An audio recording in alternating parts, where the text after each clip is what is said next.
Bapak, Ibu, jamaah salat maghrib, rahimakumullah, alhamdulillah, kita bisa melaksanakan ibadah sholat maghrib berjamaah dan kemudian bersama-sama hadir dalam kajian rutin tafsir.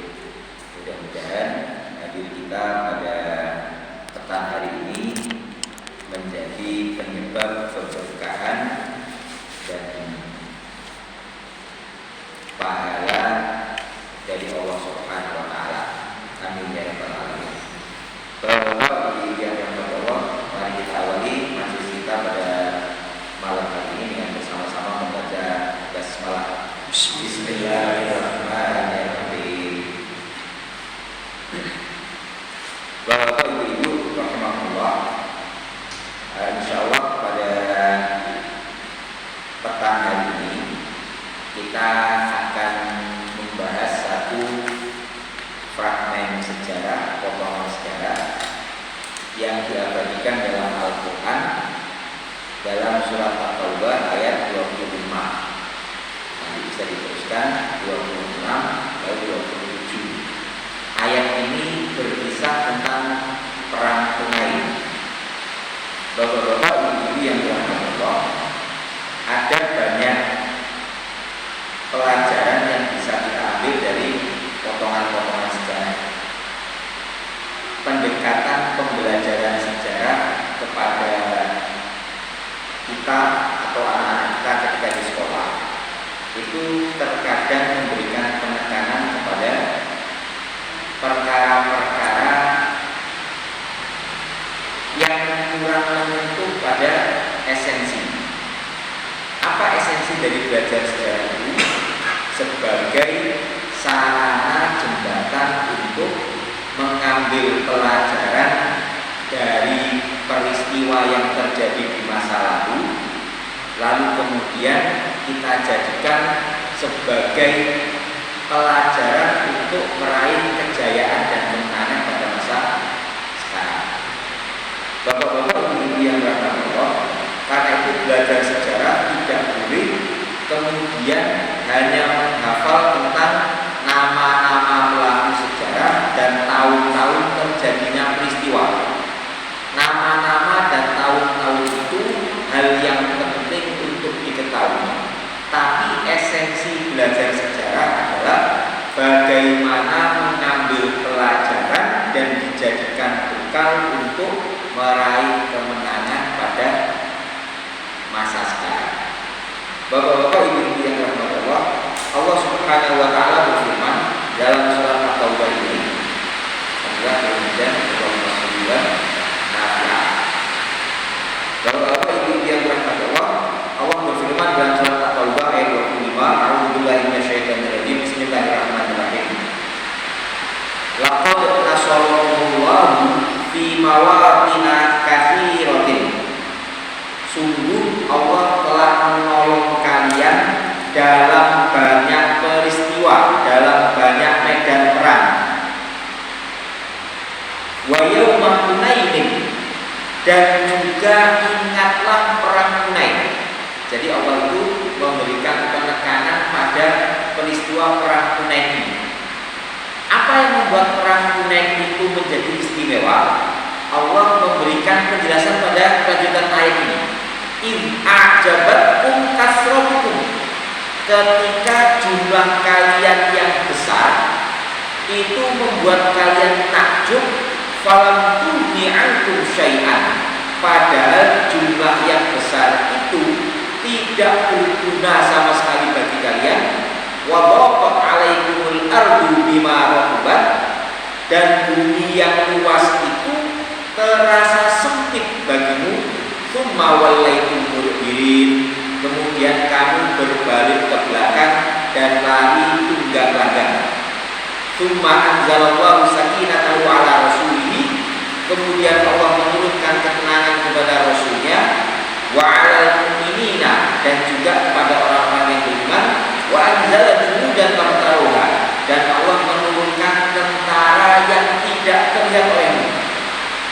Wa'adzabal ladzina kafaru, dan Allah menimpakan azab kepada orang-orang yang kafir. Wa dzalika jazaa'ul kafirin, dan inilah balasan bagi orang-orang yang kafir. Tsumma yatubu Allahu min ba'di dzalika 'ala man yasha'u wallahu ghafurur rahim. Dan setelah itu Allah menerima taubat orang-orang yang Dia kehendaki, dan Allah Maha Pengasih, Maha Pengampun, lagi Maha Penyayang. Bapak-bapak, Ibu yang dirahmati Allah, peristiwa perang Hunain itu terjadi setelah penaklukan kota Mekah. Bapak-bapak, Ibu yang dirahmati Allah, penaklukan kota Mekah itu disebabkan orang-orang kafir Quraisy melanggar butir kesepakatan dalam perjanjian Hudaybiyah. Perjanjian Hudaybiyah itu diawali dengan peristiwa yang namanya Bai'atul Ridwan.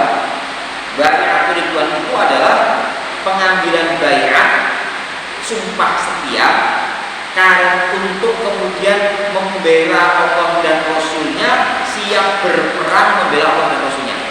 Kenapa Bai'atul Ridwan ini terjadi? Karena ketika itu Rasulullah mengadakan umroh, ternyata dicegat oleh kaum kafir Quraisy. Lalu setelah itu Rasulullah mengirimkan utusan, yang diutus adalah Sayyidina Utsman bin Affan. Ternyata Sayyidina Utsman bin Affan ini ditahan di kota Mekah. Ketika ditahan beberapa hari, tersiar kabar bahwasanya beliau dibunuh oleh orang-orang kafir Quraisy Mekah. Bapak-bapak, Ibu yang dirahmati Allah, ketika tersebar berita bahwasanya Sayyidina Utsman bin Affan ini meninggal dibunuh oleh kaum kafir Quraisy, maka kemudian Rasulullah mengumpulkan para sahabat beliau yang mengiringi beliau dalam peristiwa umroh ini, yang berjumlah sekitar 1.400 orang, untuk bersumpah setia di bawah suatu pohon. Dalam surat Al-Fatihah itu disebutkan yubayi'unaka tahtas syajarah. Gitu. Nah, Bapak Ibu yang dirahmati Allah, adat ketika itu kalau bersumpah setia itu bawa senjata, lalu salah satu senjata itu digantungkan di atas pohon. Nah, itu namanya samurah. Bapak Ibu yang dirahmati Allah, ternyata Sayyidina Utsman tidak jadi dibunuh. Begitu orang-orang kafir Quraisy itu mendengar para Rasul dan para sahabatnya mengadakan sumpah setia, maka kemudian Sayyidina Utsman ini dilepaskan. Yang akhirnya terjadi peristiwa perjanjian Hudaybiyah. Perjanjian Hudaybiyah itu salah satunya adalah orang-orang kafir Mekah bebas bersekutu dengan siapapun, dan orang-orang muslimin di Madinah juga bebas bersekutu dengan siapapun.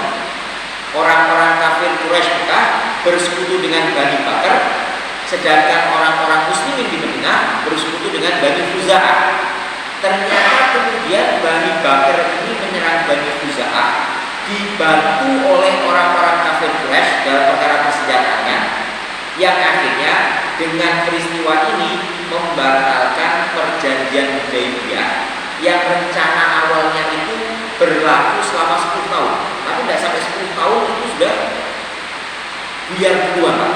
Yang membuyarkan adalah karena orang-orang kafir tidak menepati poin-poin yang disepakati dalam perjanjian tersebut. Dampaknya Rasulullah kemudian mengirimkan tentara beliau 10.000 orang bergerak dalam senyap. Padahal orang-orang Arab tradisional itu, Pak, itu mempunyai sistem intelijen yang tidak kalah canggih dengan masa kita sekarang ini, walaupun dengan cara yang berbeda. Contohnya begini, Pak, dalam perang Badar itu kan Abu Sufyan itu berhasil menghindarkan kafilah dagang orang-orang Mekah dari sergapan tentara Rasulullah. Dengan cara apa? Dengan cara Abu Sufyan itu mengorek-orek kotoran onta. Jadi Abu Sufyan itu menemukan kotoran onta, lalu dikorek-korek, langsung dia tahu ini onta Madinah. Kenapa kok ini onta Madinah? Ada bekas-bekas makanan kurma di situ, Pak. Entah dari daunnya kurma atau entah dari buahnya kurma. Madinah itu merupakan penghasil kurma tradisional. Kalau Mekah itu kota perdagangan. Karena itu kotoran onta penduduk Mekah itu berbeda dengan kotoran onta penduduk Madinah, dan ini membutuhkan keahlian khusus. Kita saja Pak, sapi yang ada di umpamanya ya satu daerah tertentu dengan sapi yang ada di daerah tertentu yang lainnya itu kan untuk kotorannya ya sama saja gitu. Paling banter Pak, kita bisa membedakan umpamanya susu yang ada di daerah Pujon dengan susu yang ada di daerah Wonosalam itu ternyata rasanya berbeda susu sapinya itu. Mungkin karena pakannya juga berbeda, tapi kotorannya sama saja itu Pak. Orang-orang Arab tradisional itu bisa melacak informasi dari bahkan kotoran mentah. Dengan keahlian seperti ini, Bapak Ibu yang dirahmati Allah, Rasulullah SAW bisa mengerahkan tentara beliau untuk menyerbu kota Mekah dengan jumlah yang begitu besar. Jadi orang Arab tradisional itu jarang-jarang bisa mengerahkan tentara di atas puluhan ribu. Hanya pernah terjadi sebelum Fathu Mekah. Orang-orang berkumpul mencapai jumlah 10.000 itu dalam perang Khandaq, yaitu orang-orang kafir Quraisy yang mengumpulkan kabilah Ghatafan, kabilah Hawazin dan sebagainya.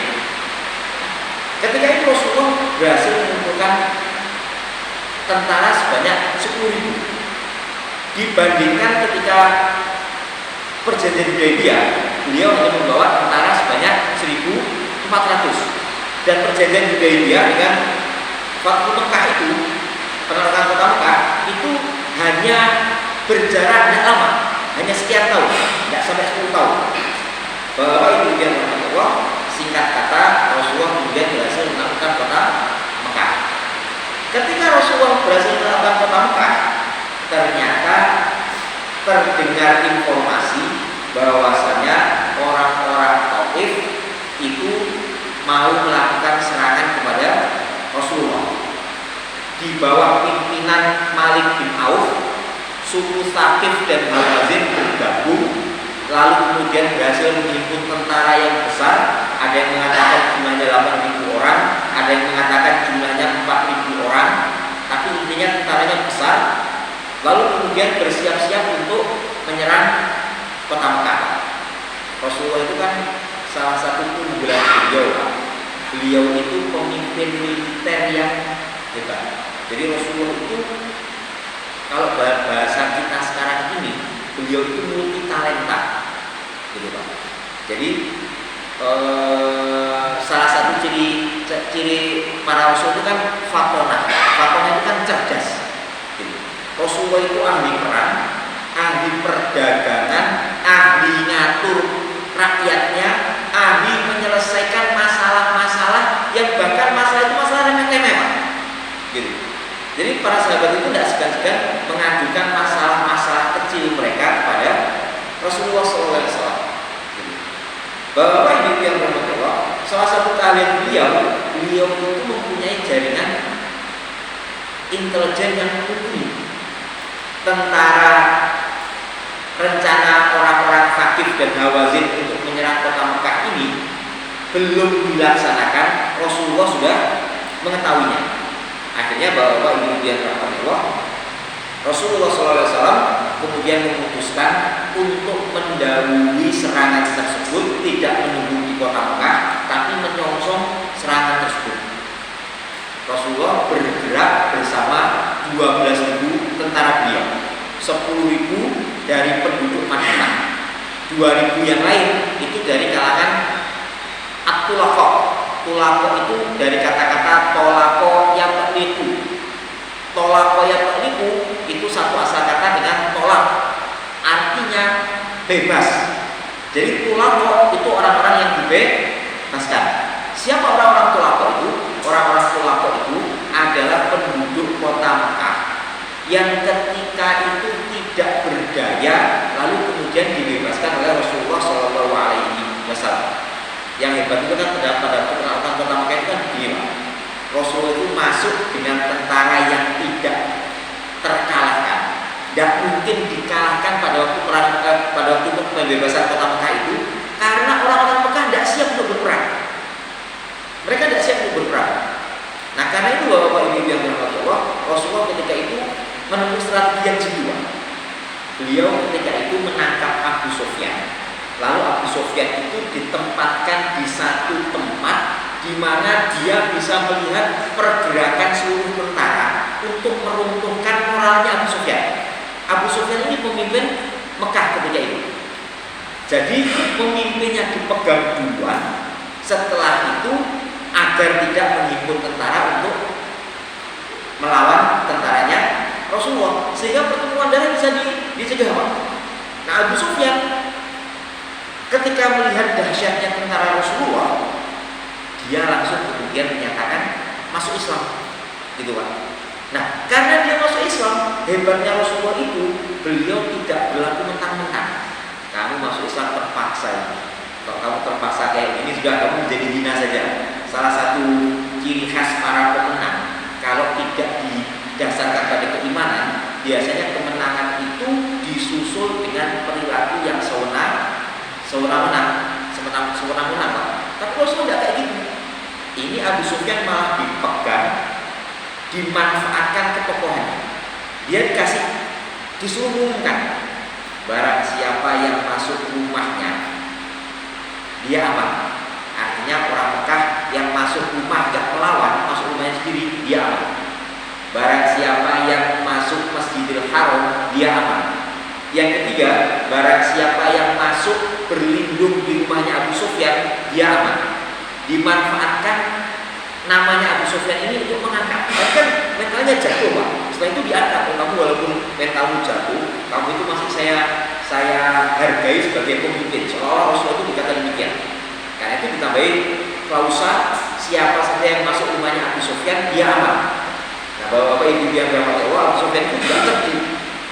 Dia memanfaatkan perintahnya Rasulullah tadi itu dengan baik, tapi dibalik urutannya, ketika sampai di kota Mekah, dia langsung kasih pengumuman, wahai penduduk Mekah, Muhammad telah datang dengan tentara yang kalian tidak akan mampu menandingi. Kalimat ini langsung meruntuhkan moralnya penduduk Mekah. Ini pemimpinnya saja udah menyerah kayak gini, gimana kita mau perang? Ini pemimpinnya udah menyatakan kalah kayak gini. Lalu apa yang terjadi?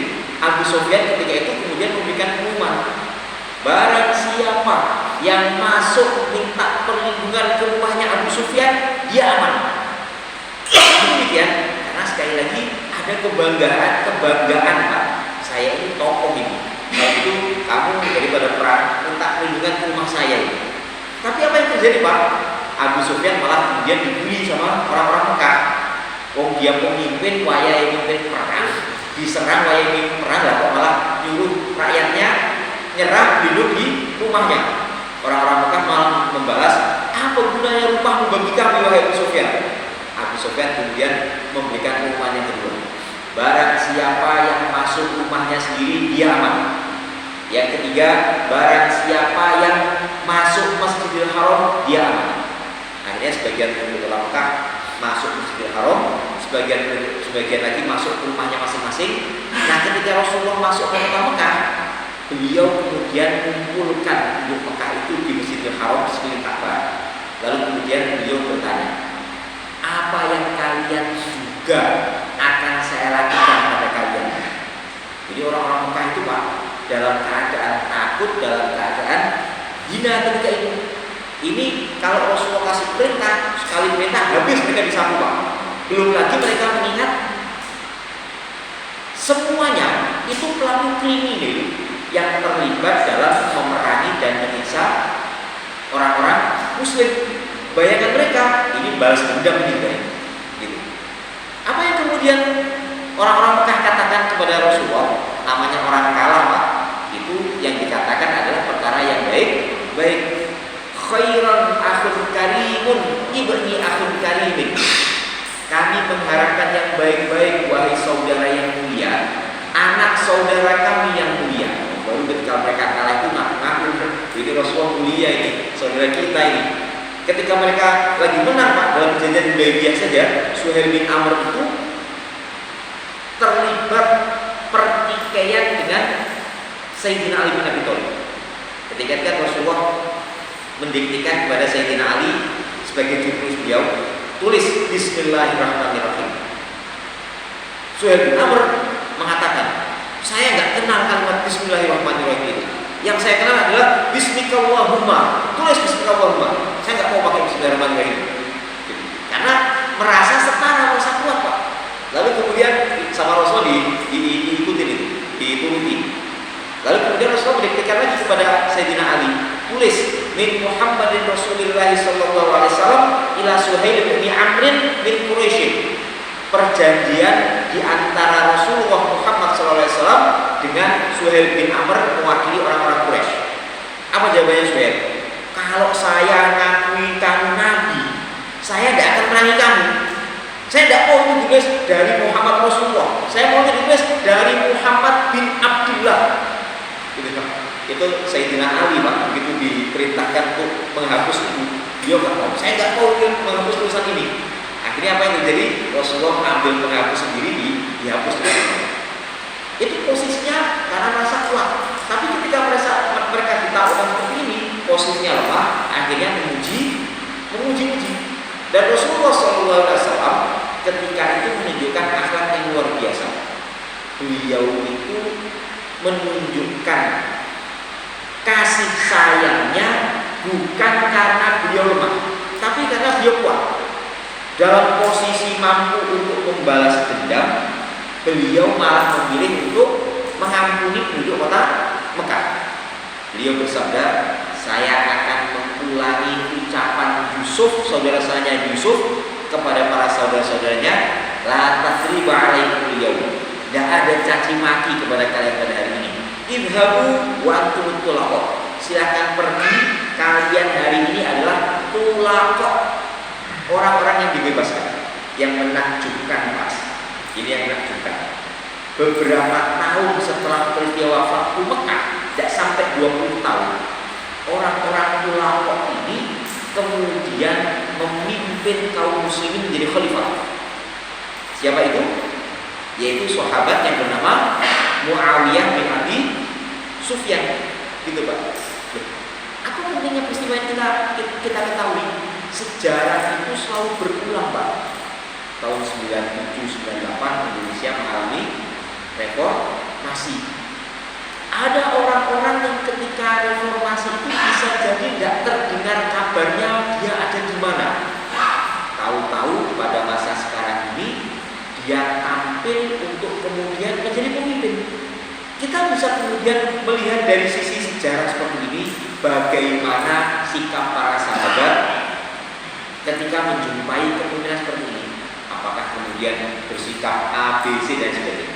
Nanti mudah-mudahan ada waktu untuk membahas seperti itu. Tapi sekali lagi pentingnya sejarah itu untuk menarik pelajaran di masa lalu untuk kita jadikan bekal meraih kemenangan di masa kita sekarang.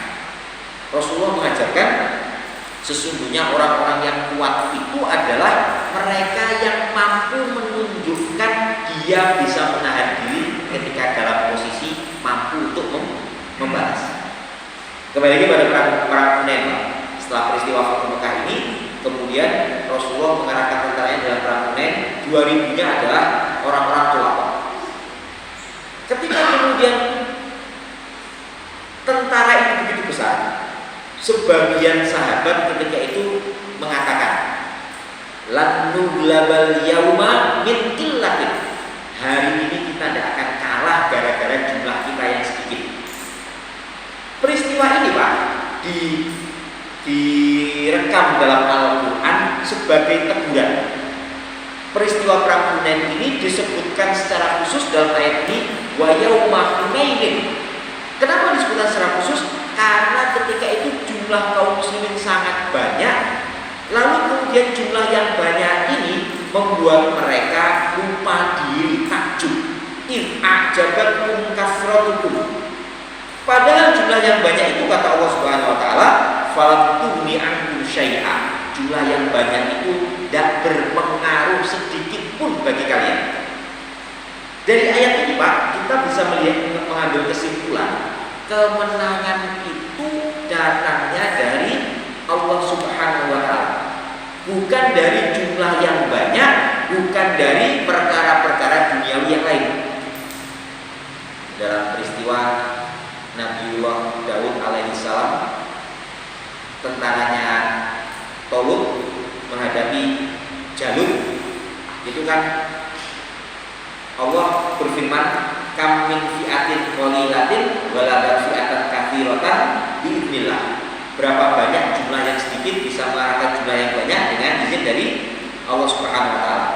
Dalam surat Al-Imran Allah juga berfirman, in yansurkumullahu fala ghaliba lakum.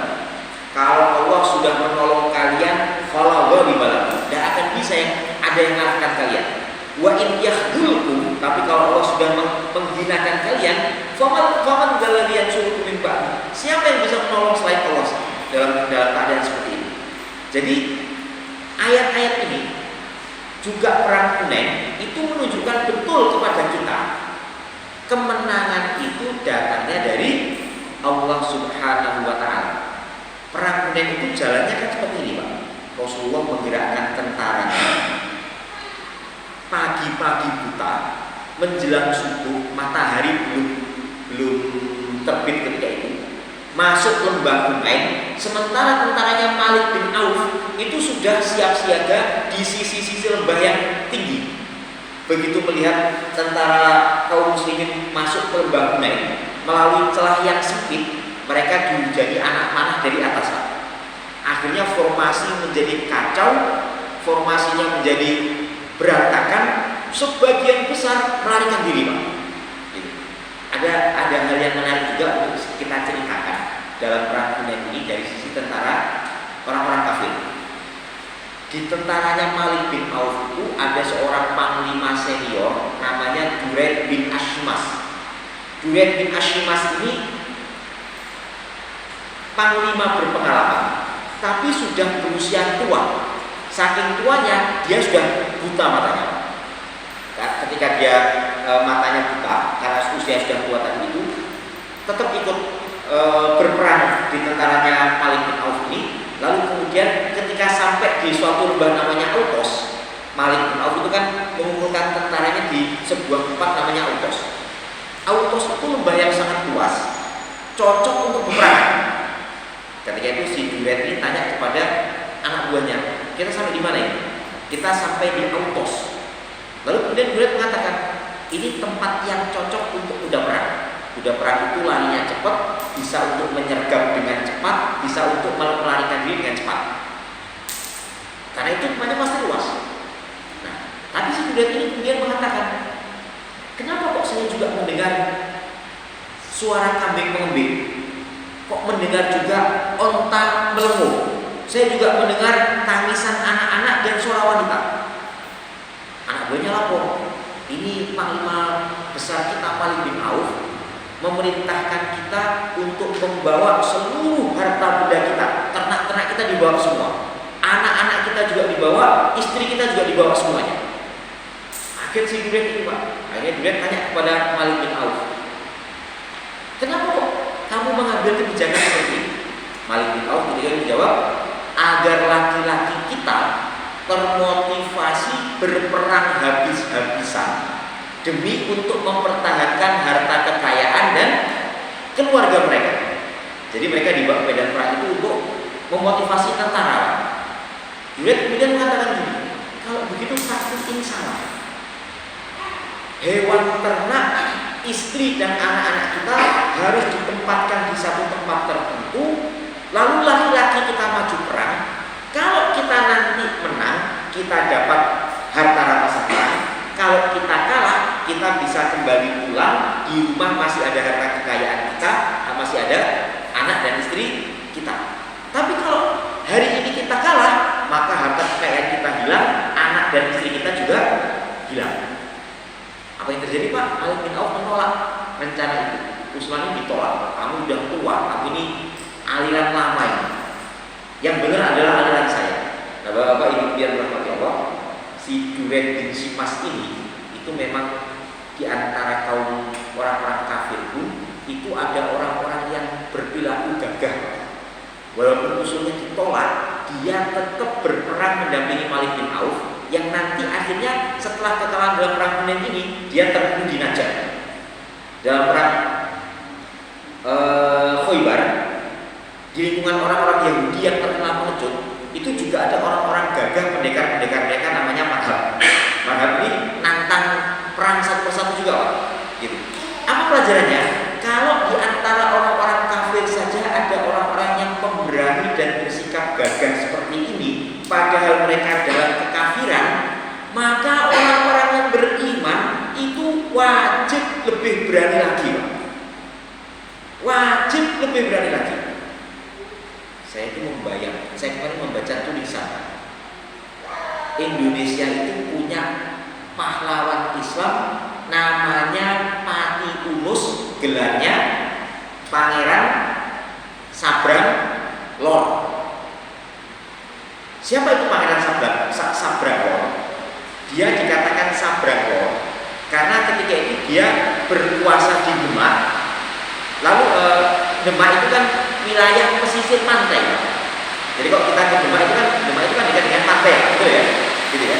Karena itu kekuatan angkatan laut yang Demak itu hebat betul itu, Pak. Nah, dia dijuluki Pangeran Sabrang Lor karena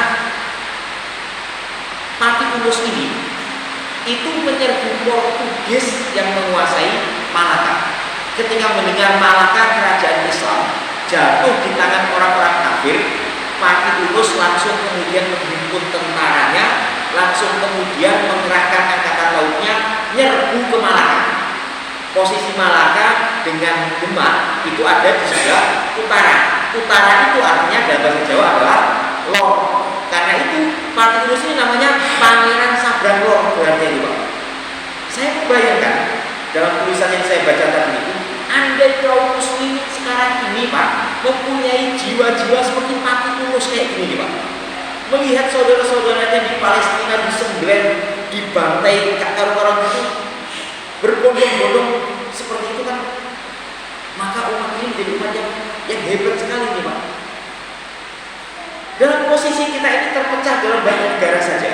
Ketika India nyerbu Pakistan kemarin, 5 Mei kemarin kan perang India Pakistan itu, Pak. Itu serangan pertama angkatan udaranya Pakistan itu bahkan langsung merontokkan 5 pesawat jetnya India itu, Pak. 3 di antaranya itu pesawat canggih Rafale. Rafale ini mau dipesan sama Indonesia itu, Pak. Nah, Bapak Ibu yang dirahmati Allah, itu menunjukkan kita ini punya kekuatan sebenarnya. Yang kita butuhkan pemimpin-pemimpin yang tergerak untuk kemudian membela saudara-saudara. Saya teringat kisahnya Khalifah Nasrullah. Ada seorang jariyah itu budak wanita, diganggu, dilecehkan kehormatannya oleh prajurit Romawi di kota perbatasan Romawi sana. Jariyah ini muslimah. Apa yang terjadi? Dia kemudian berteriak, "Wa mu'tasammah, wa mu'tasammah, wahai Khalifah Mu'tasim." Ditertawakan, Pak, sama si tentara Romawi itu. Kamu posisi jauh kayak gini, teriak-teriak cari pertolongan sama pemimpinmu, apa bisa melawan? Kalimat ini didengar oleh Khalifah Mu'tasim. Lalu kemudian Khalifah Mu'tasim kirim surat, bebaskan jariyah tersebut, atau saya kirim tentara yang ujungnya di kotamu, ujung depannya di kotamu, ujung belakangnya di kotamu. Keren itu sana, Pak, kayak gitu. Digetak kayak gitu, itu Romawi nggak nyerah, tetap nggak dibebaskan. Apa yang terjadi? Khalifah Mu'tasim melaksanakan itu ancaman, kirim tentara sangat banyak, yang ujungnya itu sampai di kota Romawi tadi itu, sementara ujung paling belakang masih ada di ibu kota kaum muslimin ketika itu. Bahwa yang dirahmati Allah, umat ini membutuhkan pemimpin yang seperti ini. Mudah-mudahan segera datang waktunya. Mudah-mudahan. Selanjutnya, ketika kemudian terjadi peperangan, maka kemudian kaum kafir ini mengalami kekalahan. Awalnya kaum muslimin mengalami kekalahan. Ketika kaum muslimin mengalami kekalahan, orang-orang lari semua. Tapi ketika itu Rasulullah tetap pada tempatnya, hanya dipilih 10 sahabat saja. Ada Sayyidina Abu Bakar, Sayyidina Umar, Sayyidina Ali bin Thalib, Sayyidina Al-Barok dan Al-Abbas dan lain sebagainya. Nah ketika itu Bapak Ibu yang berkata, ada kesaksian menarik dari sahabat Al-Bara. Kunna ila ihmarra Bara itu saya lupa bahasa tapi ini kami setiap kali peperangan itu meningkat tensinya, nah tapi di Rasulullah SAW kami selalu berlindung di belakangnya Rasulullah SAW. Jadi Rasulullah itu pemberani. Ketika kemudian orang-orang lain ke belakang, beliau malah maju, beliau malah berteriak, wahai manusia, ini nabi, saya adalah seorang nabi. Lakadib, saya tidak berdusta. Kalau kemudian Allah, Rasulullah kemudian memerintahkan paman beliau Abbas bin Abi Thalib untuk kemudian berteriak memanggil sahabat-sahabat beliau. Abbas langsung teriak, ya ashabas Samwa, wahai orang-orang Samwa. Ngomong Samwa itu adalah orang-orang yang berkumpul berbaiat di bawah pohon ketika baiatul ridwan. Karena itu saya tadi mengawali kita dari baiatul ridwan. Artinya bahwa Ibu yang berkata, para sahabat yang ketika itu mengikuti baiatul ridwan, terutama dari kalangan Ansor, itu semuanya datang memenuhi panggilan tersebut. Lebih sampai-sampai ada yang tertahan barisan depan itu mereka diri ke belakang, orang ini tertahan ke depan, akhirnya orangnya dilepaskan, dia jalan kaki. Al-Abbas bin Abi Thalib itu menggambarkan para sahabat memenuhi panggilan ini seperti anak sapi yang memenuhi panggilan induknya. Akhirnya atas izin Allah, Rasulullah SAW memenangkan pertempuran. Yang terjadi adalah karena orang-orang Sakif dan Hawazin tadi itu membawa harta kekayaan anak dan istrinya, semuanya jatuh di sebagai harta rampasan perangnya kaum muslimin. 40.000 ekor onta, 20.000 ekor kambing, lalu kemudian 400 rupiah perak itu jatuh sebagai tawaran perang. Belum lagi tawaran perang dari wanita dan anak-anak. Tapi Rasulullah ketika itu tidak membagikan langsung, Pak. Beliau pengennya orang-orang Sakif Hawazin tadi itu datang menyerang masuk Islam, nanti tak mau ngabek. Ternyata bahwa Ibnu Abdullah Malik bin Auf meneruskan perlawanannya dari kota Taif. Akhirnya Rasulullah SAW membagikan harta rampasan perang ini setelah menunggu 20 hari, ada yang mengatakan 40 hari, membagikan harta rampasan perang ini di suatu tempat namanya Cikroha. Yang pernah umroh, pernah haji pasti mengenal Cikroha. Cikroha itu salah satu mikotnya untuk berikram tadi. Bahwa ini yang kedua, dalam pembagian harta rampasan perang ini ada hal menarik. Para pembesar bangsawan Quraisy yang masuk Islam baru saja, orang-orang Quraisy itu dikasih bagian harta yang sangat banyak. Abu Sufyan bin Harb itu dikasih 100 ekor onta, 40 ekor kambing, dan 100 rupiah perak. Ketika dia dapat bagian seperti itu, Abu Sufyan bilang, anak saya belum dapat ini Rasulullah. Siapa anakmu? Muawiyah. Akhirnya Muawiyah dikasih bagian yang sama. Muawiyah dikasih bagian yang sama. Muawiyah bilang, Rasulullah, anak saya belum dapat nih. Siapa anakmu? Yazid. Kasih juga bagian yang sama. Bahwa ibu yang bilang Rasulullah membagikan harta rampasan perang itu dengan begitu royal. Sampai-sampai orang-orang pelapor yang baru saja masuk Islam tadi itu dan para orang-orang Arab yang baru saja masuk Islam itu sampai-sampai mengatakan demikian. Muhammad membagi-bagikan hartanya dan dia tidak takut miskin. Tidak mungkin melakukan seperti ini kecuali pasti dia seorang nabi. Kita saja kan kalau mau berinfak saudara itu kan pasti setan mengganggu kita ya. Infak 1000 efek. Mulai tambah siji 10.000, enteng lah. Mulai tambah satu lagi 100.000, mulai rotok. Apa ini? Mulai tambah lagi 1 juta, lagi 1 juta ya, kan gitu. Ini mau kurban sapi di Muhajirin berapa? 3.400.000 bisa orang sini. Wah, apalagi 3.400.000 ya. Ya apa kira orang kayak gitu. Nah, bahwa ibu yang Allah, kita manusia biasa ada rasa-rasa batil kayak gitu. Rasulullah itu harta diberikan semua.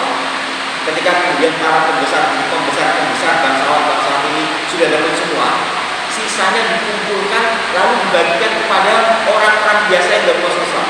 Masing-masing dapat 4 ekor onta dan 12 ekor kambing. Yang terjadi Pak, orang-orang dapat bagian semua, sahabat-sahabat dari kalangan orang-orang Ansor tidak kebagian. Saya mengutip dari bukunya Syekh Al-Mubarakfuri, Ar-Rahimul Mahkum, Al-Ansor Tajibu ala Rasulillah SAW. Orang-orang Ansor keberatan dengan kebijakannya Rasulullah membagikan harta rampasan perang.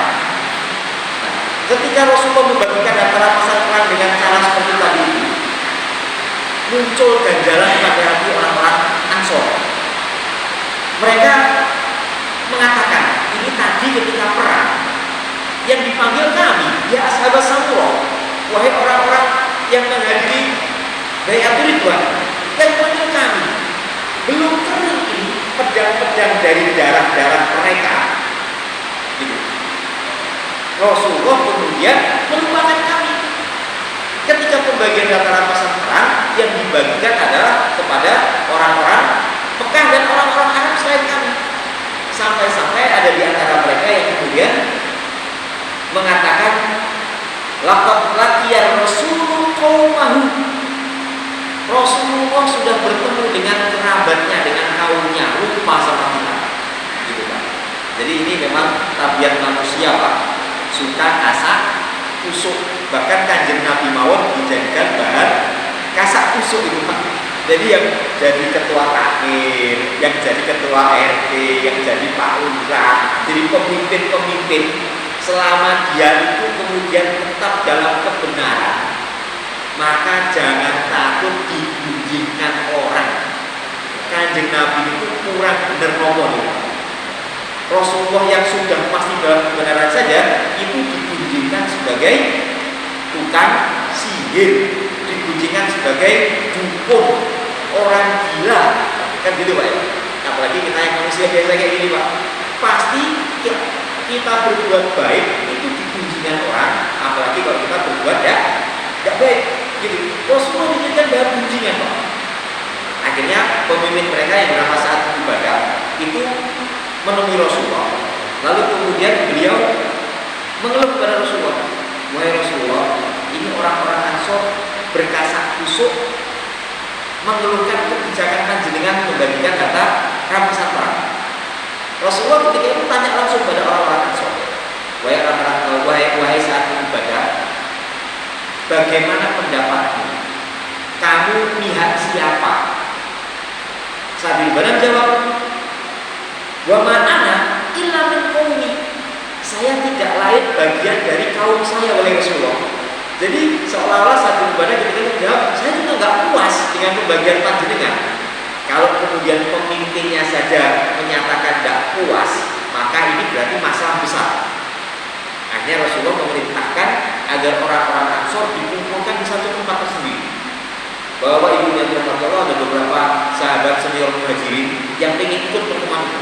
Di antaranya Sayyidina Umar bin Khattab.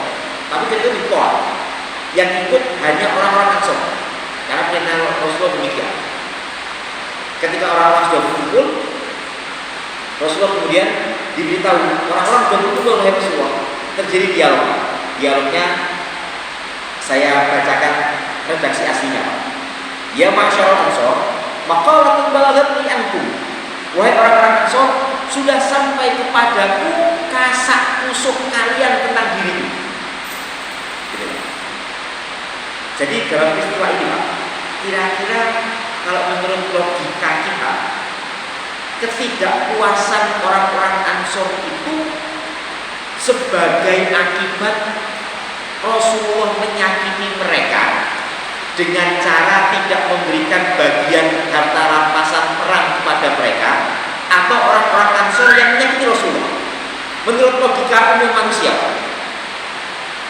kalau menurut panjenengan gimana? Kalau menurut logika kita, ini Rasulullah yang menyakiti orang-orang Ansor. Tapi sebenarnya orang-orang Ansor ini yang menyakiti Rasulullah. Karena itu Rasulullah mengawali kalimatnya dengan ya ma'syaral Ansor balagatni maqalatun ankum. Telah sampai kasak kusuk kalian tentang saya. Saya ini nabi kalian kok mbok rasani. Nah, kayak gitu. Bahasanya kayak gitu, Pak. Gitu. Saya tuliskan dikit, Pak ya. Wajadtumuha 'ala anfusikum. Ada ganjalan yang kalian rasakan tentang diri saya pada diri kalian. Kalau bahasa kita apa yang pantes kamu itu punya ganjalan pada saya? Tapi bahasa Rasul kayak gitu. Gitu. Jadi kalau umpamanya bahasa saya, saya ini pengasuh pesantren tarbiyah. Apa yang pantas bapak-bapak itu sudut pada saya? Wah, bahasa kayak gitu, Pak. Gitu. Atau mungkin Abah Samsul, saya ini ketua takmir. Apa yang pantas panjenengan sudut pada saya sebagai ketua takmir kan ini? Bapak Ibu yang dirahmati Allah, Rasulullah menyatakan tersakitinya dalam kalimat ini. Akhirnya Rasulullah tanya, Pak, alam atikum dolalan fahadakumullah. Bukankah saya dulu datang pada kalian, lalu dengan perantara saya Allah memberikan petunjuk kepada kalian. Wa alatan fa'agnakumullah. Kalian saya datangi dalam keadaan miskin, kekurangan, lalu Allah mencukupi kalian berkat saya. Wa'adaan fa'allafallahu baina qulubikum. Saya datang kalian dalam keadaan terpecah belah, lalu Allah satukan kalian dalam satu barisan berkat saya. Gitu. Apa kira-kira jawabannya orang-orang Ansor? Mereka menjawab, bala wallahi wa rasulihi amanna wa afdal. Benar wahai Rasulullah, demi Allah dan Rasulnya amanna wa afdal, paling pemurah dan paling mulia. Gitu Pak. Jawabannya keren jawabannya. Tapi Rasulullah tidak menghendaki jawaban itu. Ini kan seolah-olah Rasulullah itu menunjukkan dominasinya kepada para sahabat Ansor. Kan gitu Pak ya. Seolah-olah saya ini berkat saya kalian itu mendapatkan begitu banyak nikmat. Tapi ternyata pendekatan Rasulullah tidak seperti itu. Pendekatan pemimpin tidak mendekati orang-orang dengan pendekatan otoriter. Rasulullah tanpa tanya kayak gitu, para sahabat Ansor pasti menjawab iya, mengakui seperti itu. Apalagi kemudian Rasulullah tanya kayak gini, dan itu bukan akhlaknya Rasulullah.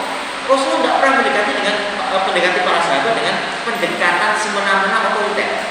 Karena itu Rasulullah meneruskan dialognya.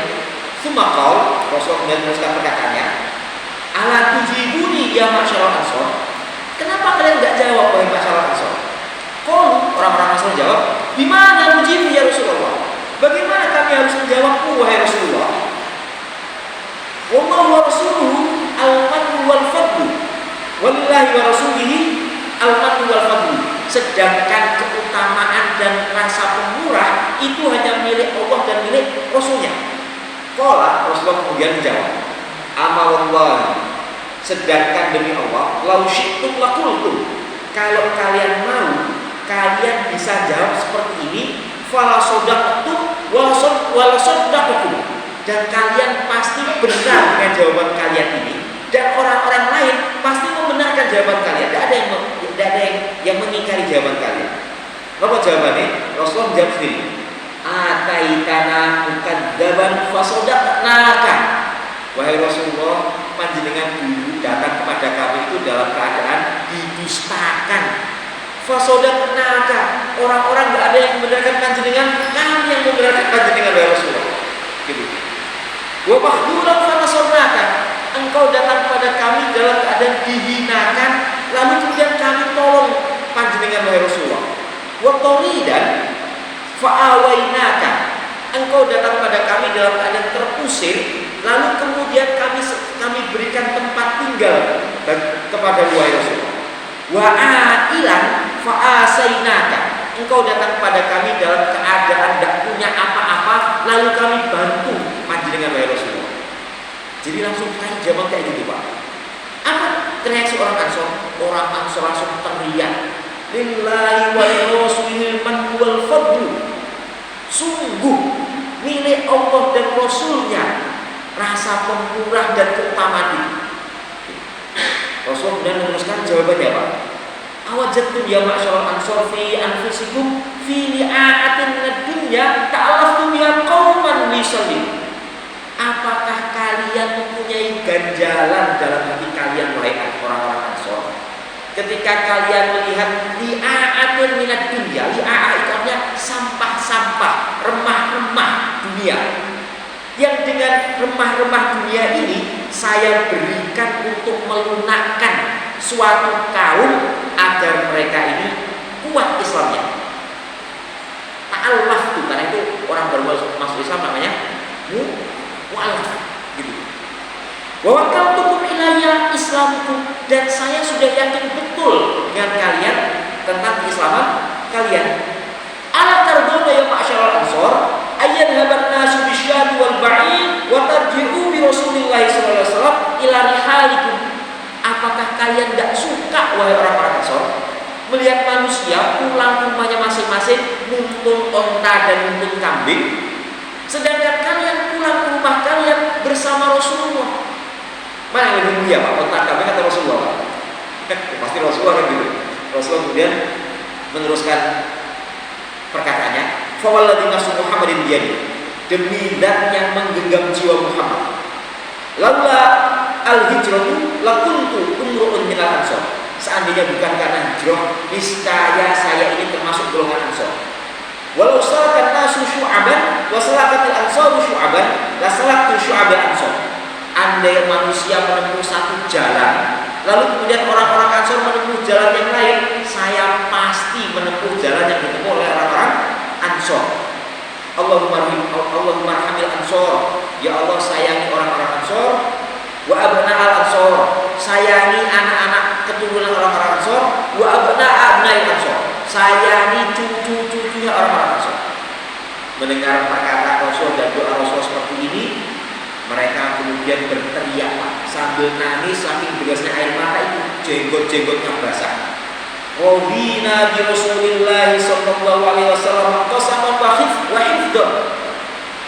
Wa hifdzan.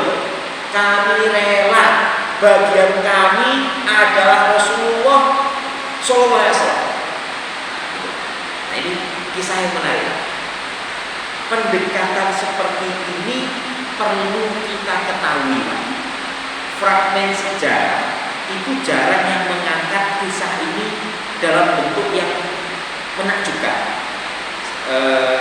Salah satunya di bukunya Ar-Rahul Maktum Al-Mubarakfuri, terjemahannya itu menerjemahkan dengan indah sekali, sehingga yang membacanya itu kalau sampai episode ini itu tidak jarang sampai nangis loh. Bapak Ibu yang dirahmati Allah, ini bisa dijadikan pelajaran menyelesaikan konflik di antara kaum muslimin dan sebagainya. Kita bisa menjadikan pelajaran dari Rasulullah SAW dalam perang Badar tersebut. Allah juga menutup dengan happy ending dalam peristiwa perang Badar ini.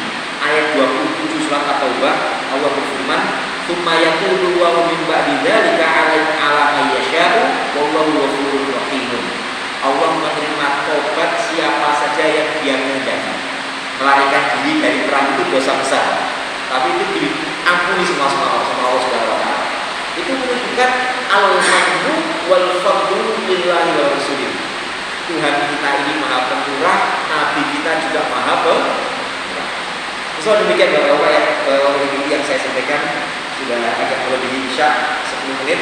Barangkali ada yang mau menambahkan sesuatu atau yang mau menanyakan, kami silakan. Moga silakan. Peristiwa perang Munai, yang tadi kan tadi dikatakan oleh Bapak Taubah 25, 26, 27. Ya. Nah, pertanyaannya berapa lama kejadian perang Munai ini dengan turunnya firman Allah ini?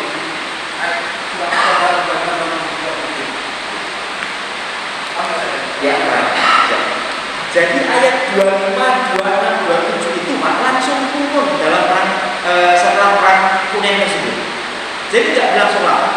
Ayat-ayat dalam Al-Quran itu ada yang turun sesaat sebagai jawaban dari peristiwa-peristiwa yang ada juga yang turun tidak mempunyai asbab nuzul. Yang mempunyai asbab nuzul secara khusus antara lain adalah At-Taubah 25, 26, 27 ini, yaitu mengomentari teguran kepada kaum muslimin sekaligus pemberitahuan Allah itu maha penyayang, maha pengampun atas kesalahan-kesalahan kaum muslimin. Nanti ada dua kesalahan ini, Pak. Kesalahan pertama, takjub kepada dirinya sendiri. Karena itu para ulama, Pak, itu memberikan nasihat. Ini kalau kita tahu pondok itu biasanya dalam bentuk mafhudhah. Ijabul rajuli bi nafsihi wa mudhaf fi aqlihi. Takjubnya seseorang terhadap dirinya sendiri itu tanda lemahnya pikiran dia. Jadi orang yang suka ujub itu berarti orang itu lemah, gitu. Orang yang merasa ganteng dan sebagainya itu lemah. Yang kedua, kesalahan kaum muslimin di sini adalah mereka melarikan diri, Pak. Wayai perang, kok itu melarikan diri? Namanya at-tawalli yaum az-zahfi. Melarikan diri dari medan perang, mundur dari medan juang, itu kesalahan besar. Kita sekarang nggak ada perang, Pak. Tapi orang-orang yang menerjunkan diri di medan juang, lalu kemudian mundur, itu salah besar. Ini sekaligus peringatan bagi diri saya, Pak. Saya sudah pindah ke masalah mendirikan pondok di sana. Kok kita pondoknya yo gini-gini ae, sing dakwai kok yo gini-gini ae, wis tak protol. Terus apa besar itu, Pak? Yang berjuang di mesin ini jamaahnya, takmirnya, lalu kemudian ada masalah. Ini karena kan kita hidup pasti ada masalah, Pak. Gak mungkin hidup itu lurus-lurus saja. Tiba-tiba kemudian karena ada masalah lalu berputus asa, protol, ini dosa besar, Pak. Gitu. Jangan sampai kemudian ketika kita ada masalah, lalu gara-gara ada masalah tadi itu kita mundur dari medan juang ini. Kenapa kok penting, Pak? Ada peristiwa penduduk Ailah yang menangkap ikan di hari Sabtu. Saya di mana itu, Pak? Itu kan bikin ulah, nangkap ikan hari Sabtu padahal dilarang. Ada golongan ulama yang mengingatkan mereka. Ditanya, lima ta'iduna qaumanillahu mu'adibuhum aw mu'adibuhum adaban syadidan. Kenapa sih kamu kok mengingatkan satu kaum yang kaum ini mesti akan dihancurkan atau diadab sama Allah Subhanahu wa taala? Ini alasan orang-orang yang terjun di medan juang, medan dakwah. Ada dua. Yang pertama, qalu ma'dziratan ala rabbikum. Sebagai alasan kami nanti di hadapan Tuhan. Weh, kalau wong koyo ngene apa sing wis kok lakoni kula ngajak mereka untuk berbuat kebaikan ya Allah. Yo, selamat. Gitu. Jadi kita punya alasan, Pak. Kamu melihat masyarakatmu kayak gini, apa yang kamu lakukan? Saya nggak melakukan apa-apa. Oh, kamu nggak selamat nanti. Kan gitu. Yang kedua, wala'allahu yattaqun. Siapa tahu diajak berbuat kebaikan mereka ini, kemudian mereka menjadi orang-orang yang bertakwa. Karena itu mundur dari medan juang itu dosa besar. Dan walaupun ini dosa besar, kita punya Tuhan yang maha pengasih, maha penyayang. Orang-orang yang mundur dari perang Hunain diampuni. Kan ada dua kasus, Pak. Sahabat itu melarikan diri dari medan perang. Yang pertama dalam perang Uhud. Dalam perang Uhud itu ada sahabat-sahabatnya yang melarikan diri, Pak. Salah satunya Sayyidina Utsman bin Affan itu. Tapi itu diampuni semua oleh Allah Subhanahu wa taala. Nah, mudah-mudahan Bapak-bapak Ibu yang dirahmati Allah, kita termasuk golongan-golongan yang berjuang tetap teguh, andai melakukan kesalahan diampuni oleh Allah Subhanahu wa taala. Mudah-mudahan demikian. Itu demikian, Pak Aziz. Yang lain barangkali cekap ya Bapak-bapak Ibu yang dirahmati Allah, mudah-mudahan bermanfaat. Sekaligus nasihat bagi diri saya sendiri. Mari kita tutup kajian kita dengan bersama-sama membaca doa kafaratul majlis. Subhanakallahumma wa bihamdika, asyhadu an la ilaha illa anta, astaghfiruka wa atubu ilaik. Assalamualaikum warahmatullahi wabarakatuh.